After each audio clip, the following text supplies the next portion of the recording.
बोधन के किसान परेशान, धान की खरीदारी में ताखीर। यूबी 24 न्यूज़ में आप सभी का खैर मकदम है। बोधन शहर के अतराफ के किसान इस वक्त अपनी फसल की खरीदारी ना होने की वजह से इंतहाई परेशानी में मुब्तला हैं।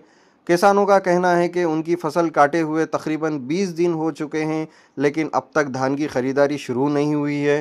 किसानों ने शदीद तशवीश का इजहार किया है कि इस साल बेवक्त बारिश की वजह से उनकी फसल पहले ही नुकसान उठा चुकी है और अब ख़रीदारी में ताख़ीर की वजह से उनका धान खुले मैदान में गलने या भीगने का ख़तरा है। उनका इल्ज़ाम है कि मुतालिका महकमा के अफसरान कोई इक़दाम नहीं उठा रहे हैं और ख़रीदारी के मरकज़ ठीक से काम नहीं कर रहे हैं।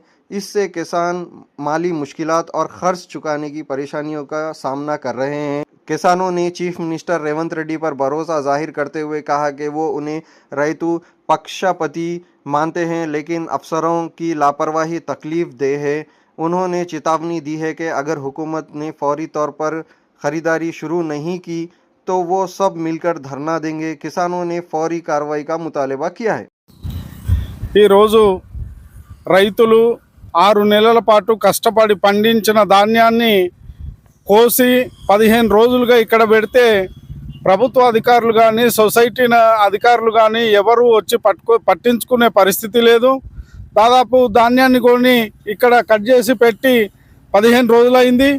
ఈ ఒక వైపేమో అకాల వర్షాల వల్ల పంట నష్టం జరుగుతూ ఉన్నది, దానివల్ల నష్టపోతూ ఉన్నారు రైతులు.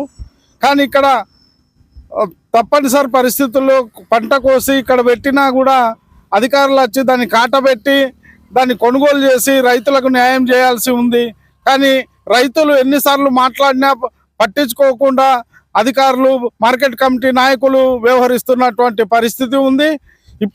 అంటే రైతుల పట్ల ఈ ప్రభుత్వానికి నిర్లక్ష్య వైఖరి ఉన్నది. ఈ వైఖరిని మానుకోవాలని, ఇక్కడ ఉన్నటువంటి ధాన్యాన్ని వెంటనే కొనుగోలు చేయాలని చెప్పేసి మేము డిమాండ్ చేస్తూ ఉన్నాం.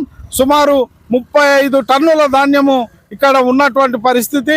ఈ విషయంలో మార్కెట్ కమిటీ నాయకులతో మాట్లాడినా, అక్కడ ఉన్నటువంటి చైర్మన్ గారితో మాట్లాడినా కానీ నిర్లక్ష్యంగా వ్యవహరిస్తూ ఉన్నటువంటి పరిస్థితి ఉంది. ఇది సరి అయినది కాదని చెప్పేసి వెంటనే ధాన్యాన్ని కొనుగోలు చేయాలని, లేకపోతే సబ్ కలెక్టర్ ఆఫీస్ ముంగట ధర్నా చేపడతామని చెప్పేసి ఈ సందర్భంగా తెలియజేస్తూ ఉన్నాం.